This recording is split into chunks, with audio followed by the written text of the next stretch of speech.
Hello, this is Vlad and a new story from my channel, Amazing Life Stories. Please don't divorce me, please. Olga was willing to humiliate herself in front of her husband any way she could, just so he could help her adopt 7-year-old Vidya. How could she not? The child's pleading eyes kept flashing before her eyes. And his question, "Are you sure you won't deceive me?" The child had been abandoned more than once. First, they met him, saw that the little one was smart, friendly, and in good health. Then they learned that Vidya had been found with strays.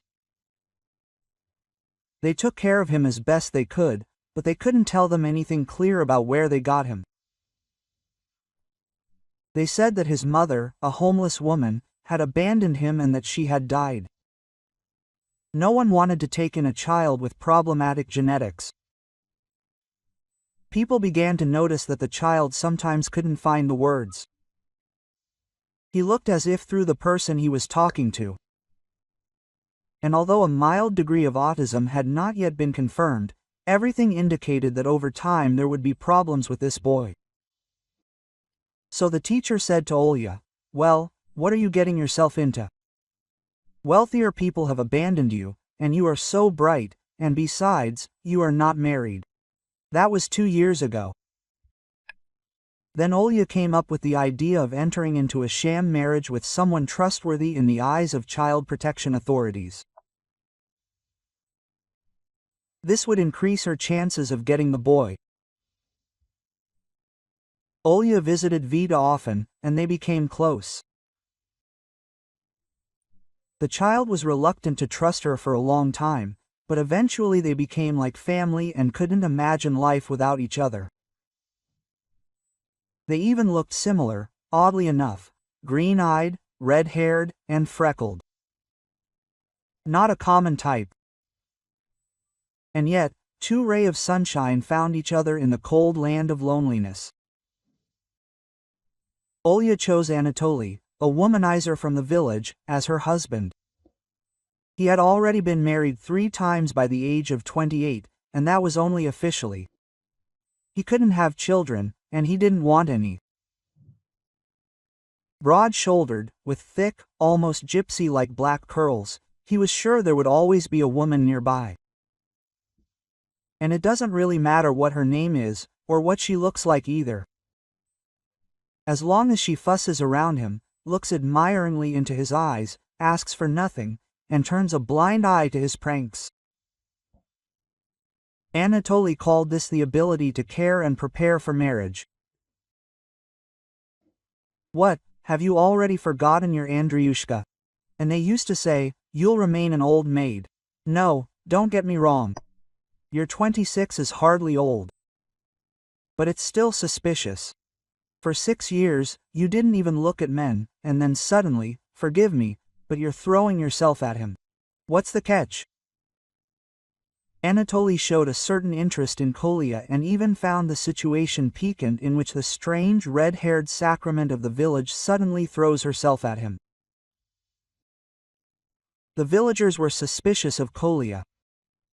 They thought she brought bad luck. Her parents were childless and adopted the girl from some distant relatives when they were already quite elderly. They raised her, bequeathed the dilapidated house, and soon died. They were already quite old, but everyone in the village still believed, for some reason, that if they hadn't brought home the red cuckoo, they would have lived longer and happier. Olya was left alone then. She was accepting the courtship of Andrei, a guy from a troubled family with many children.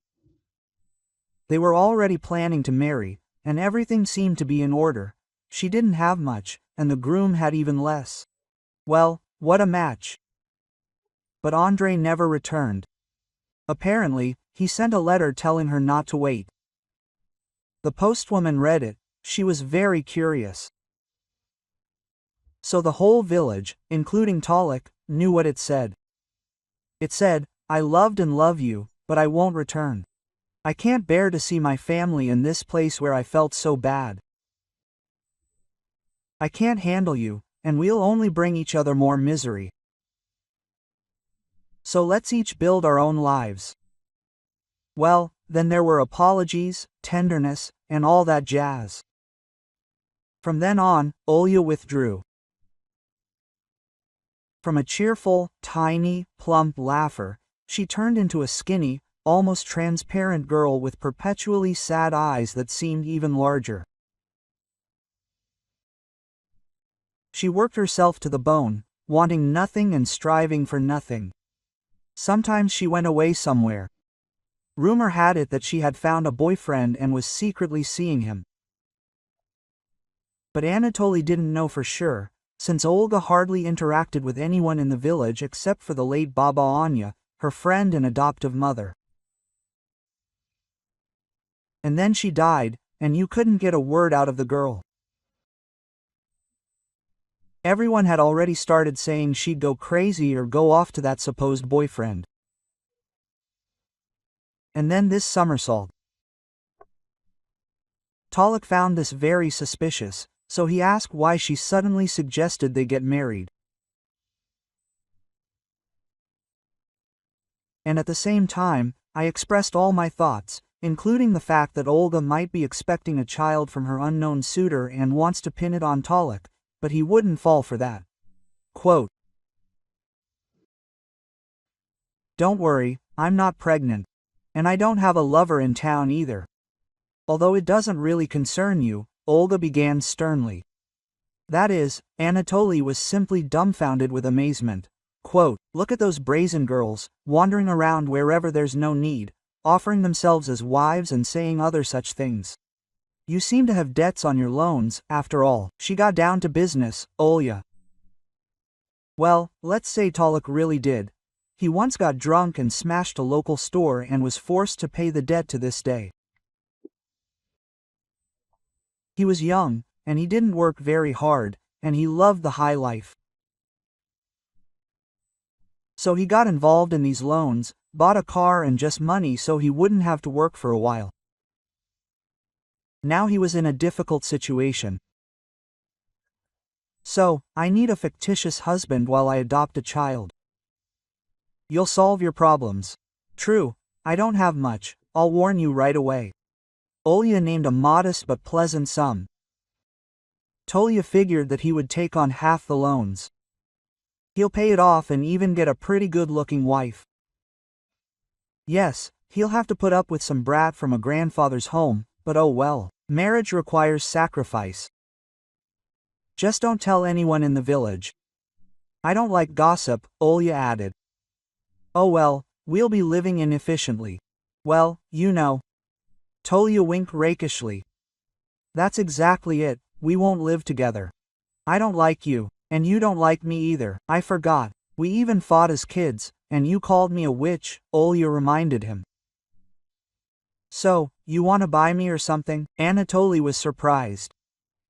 He didn't expect that from the redhead and asked curiously, "And did you get the money from your boyfriend?" "It's none of your business." Olga wasn't about to tell anyone that she got the money by selling a very expensive ruby brooch with a firebird engraved on the back. It was the only thing left of Tolina's parents.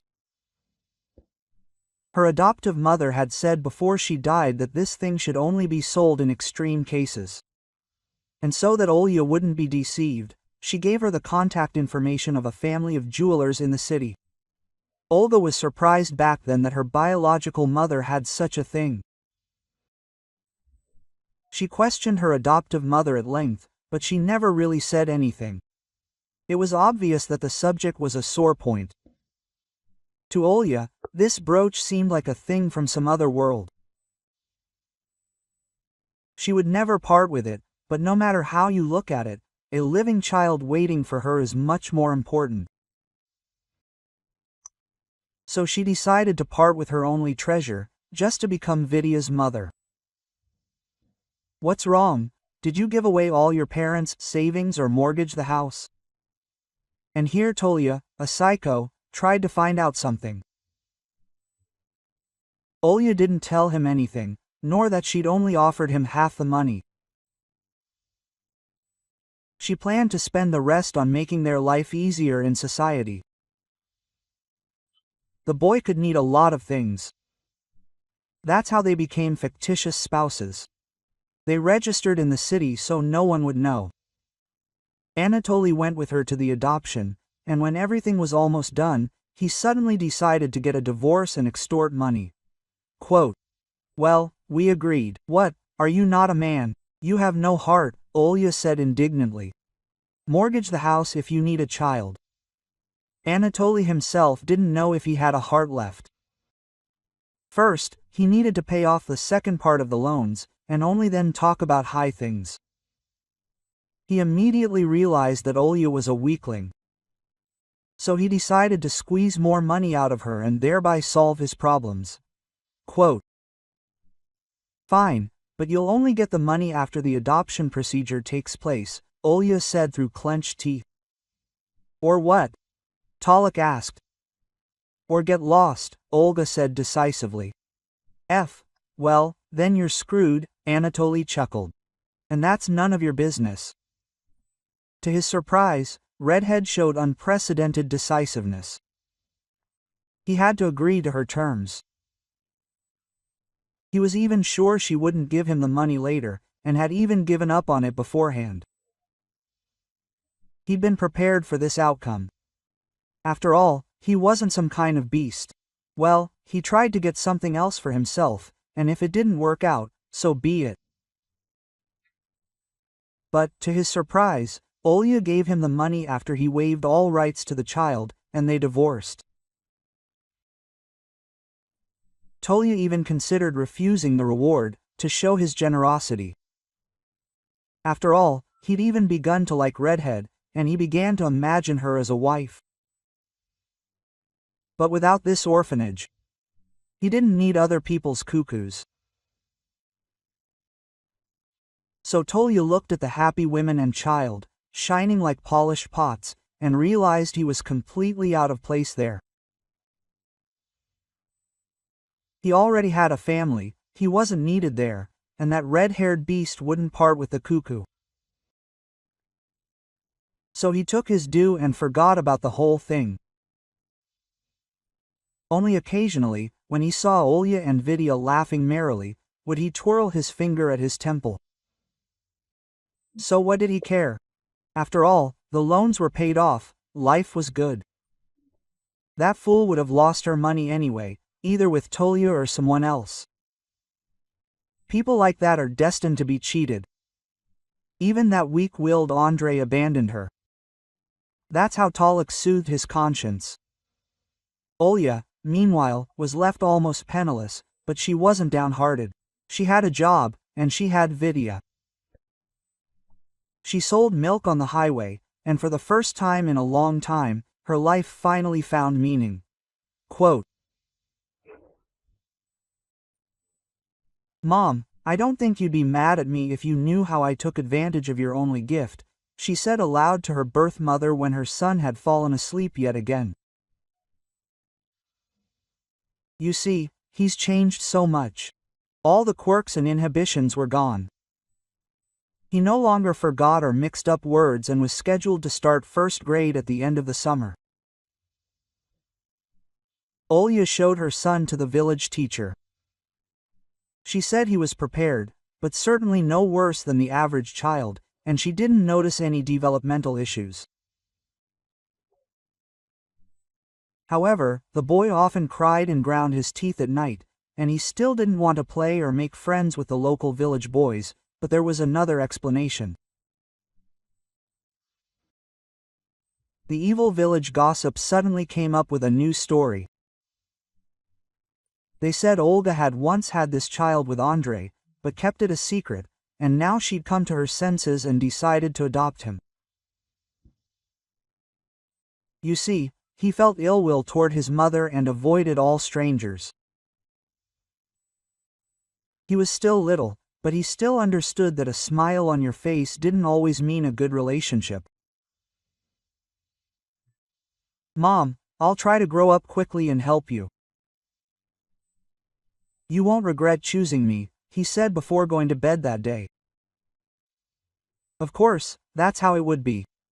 Olya didn't argue with her son, only tried to secretly wipe the tears from her eyes. She understood that she was living a strange life, and it was very risky to lose all her money and take it for granted. What if she got sick or even died? Anything can happen to a person. She was defenseless against life. But Vidya had even less chance of taking care of himself, so Olya remained strong for him. A strange woman, abandoned by her fiancé and raising a child that wasn't hers. Poor, unwanted. She needed help herself, but she chose to help and couldn't imagine any other life for herself. Olga didn't want to think about that doctor's appointment at the city clinic for now. I don't know if the child will live more than 3 years without surgery. The treatment is expensive. You know, if I were you, I'd return him to the orphanage. I'm sure you weren't given any warning. Not every wealthy parent can afford such an operation, and you especially. When her son started fainting, Olya decided to have him examined by an old friend of her adoptive father's, a good doctor. The prognosis was grim. They discovered a congenital heart defect, and they hadn't told her about it at the orphanage. I'll think of something, Olya muttered. The doctor just shrugged, and Olga didn't know what to do. Even if she had Tobrash, and she hadn't given the money to Tolia, and had managed to find some free fictitious husband, the money still wouldn't have been nearly enough for the operation. The only option left was to sell milk on the highway more and more often, although it was a drop in the ocean. But something had to be done. Maybe she'd get lucky, and Oleg Ilyich, that same doctor, would help her get the operation done for less. He'd said the chances were slim, but there were some. And then any money would come in handy. The main thing was to act and not let anyone see how bad things were. At the same time, another woman, quite well off, even more than well off, was suffering no less than before, with an adopted son in her arms. Irina Konstantinovna had lived to be 5, but she still looked shabby and short-haired. No one would have guessed this slightly plump, tall brunette was over 40. But her fate hadn't been easy either. Irina Konstantinovna had achieved everything one could dream of in life. She had her own thriving company, a cottage with a garden, and several very respectable cars. She had no bad habits. Her co-workers and partners respected her. Irina Konstantinovna was still courted by quite eligible bachelors. She could have married someone well, not just anyone, at any moment. A woman's health could only be looked after. There was only one thing, but she didn't want that whole life. No money, no apartments, no cars, no remaining frailty, not even her health. Irina Konstantinovna increasingly caught herself thinking that when she went to bed, she most wanted to never wake up and never again think about the time she lost everything truly dear. She was very young. She had moved to the city from a distant village, found work as a nurse, met a charming young man, and was planning to marry him. But the mother of this promising young doctor didn't like her. She told her exactly, "My Oleg will become a famous doctor. And who are you, a country bumpkin adventurer? How did your parents even let you go?" "Well, there was no one to let you go to. I only have my dad left, and he drinks. And in general, he doesn't remember anyone or anything. All my brothers and sisters have moved away and everyone is on his own. And Dad is a dangerous man. When he gets the better of him, well, that's the thing. Irina Konstantinovna was not an elegant lady then, who articulated her thoughts competently, but just a girl. She thought that the mother of her beloved would love her for who she was. But this did not happen. The potential mother-in-law made an ugly scandal.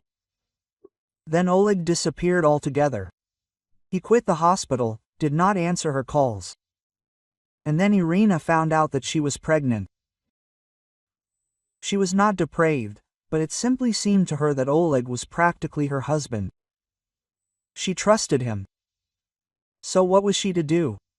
In the end, she decided on humiliation. She went home address. There, Oleg's mother explained once again that she didn't want to see her. And in general, she didn't believe that Prokindayka was pregnant with her son's child. Ira never returned there again. There was nowhere to go.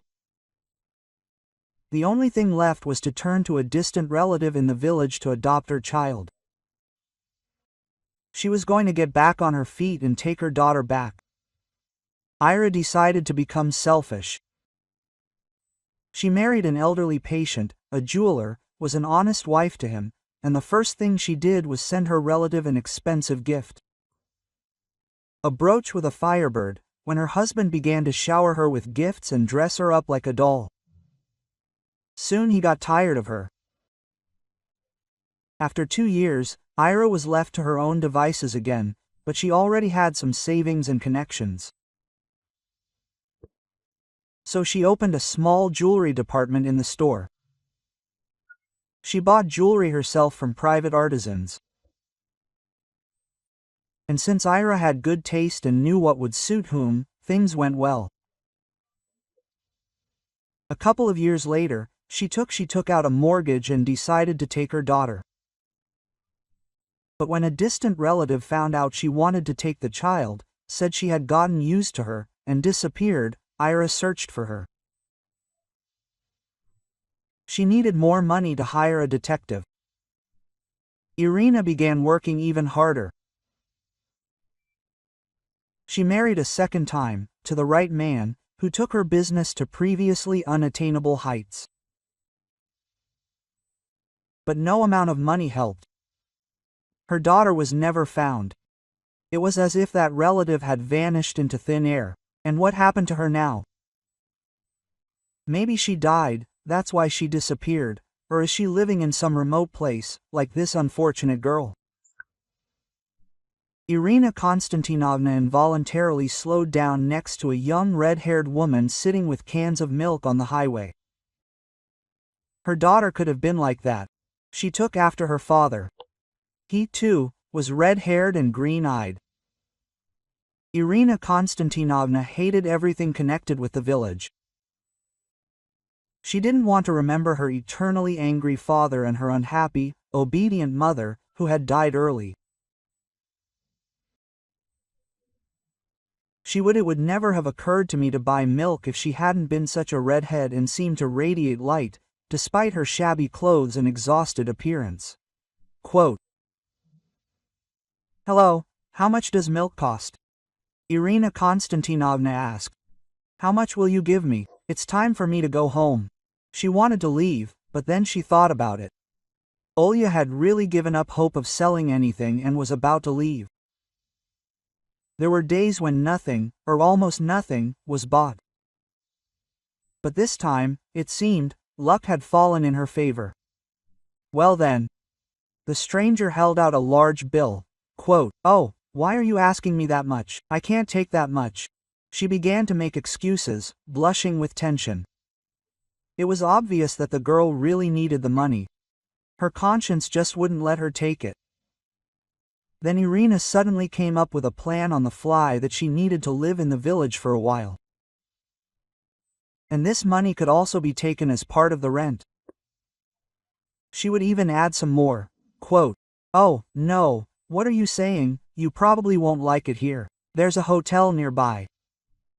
Olga began to refuse timidly, but the businesswoman knew how to be persistent. She spouted some nonsense about how she had long wanted to live like an ordinary person. After some hesitation, Olga agreed. In the end, after all, her room was empty anyway. When Irina walked in and saw Vidya, she was stunned, because Oleg was looking at her. That's exactly how her child's father looked in their childhood photos. The thought crept in that all of this was more than just a coincidence. Oleg, didn't you realize right away that this was our daughter? Why didn't you find me? My name is very well known now. Irina did her own investigation and found out that Vidya needed help. She wanted to talk to the doctor and say she was ready to pay for the treatment, and she saw him in front of her, the one who had once betrayed her and left her daughter as a keepsake. How could I believe such a thing? The boy also looks like Olga, and he's adopted. Oleg and Irina secretly conducted a genetic test and found out that Olga was their daughter. But the boy had nothing to do with them. It's amazing that it was looking at him that Ira began her investigation. In the end, she found her daughter. Ira, I was ashamed. And the mother only told about the child many years later, in front of, with his death. And at that time I was already married, Oleg shrugged. Irina was still wonderful, and he realized that love really can only happen once in a lifetime. The operation was a success. Ira finally learned that Ina, a distant relative, had changed her and her child's first and last names several times, and had also moved to a completely different place, so she couldn't find them. When Irina found out how her daughter had been scammed when buying a brooch, she didn't tell her that it cost 20 times more. In fact, none of this mattered anymore. She decided to do everything possible for her daughter and found Andrei. It turned out that the guy had a hereditary mental illness. And that's when he decided that he wouldn't do anything to his unhappy lover and wrote that letter. Andrei knew that more than anything in the world, Olya dreamed of children and a family. Quote, "You know, the most amazing thing is that Vidya, although he seems like a stepchild to me, I feel like he's a real grandson," she said. Olga's mother, 2 years after she finally decided to give Oleg a chance to court her, said, "With age, you learn to look at the mistakes of youth differently." Well, actually, for me, he's a real son. I felt it right away. Olya did end up marrying Andrei. And to be on the safe side, they simply decided to adopt a few more children. If you like this story, please support me with a thumbs up button. It's just one click for you, but it means a lot to me. All the best.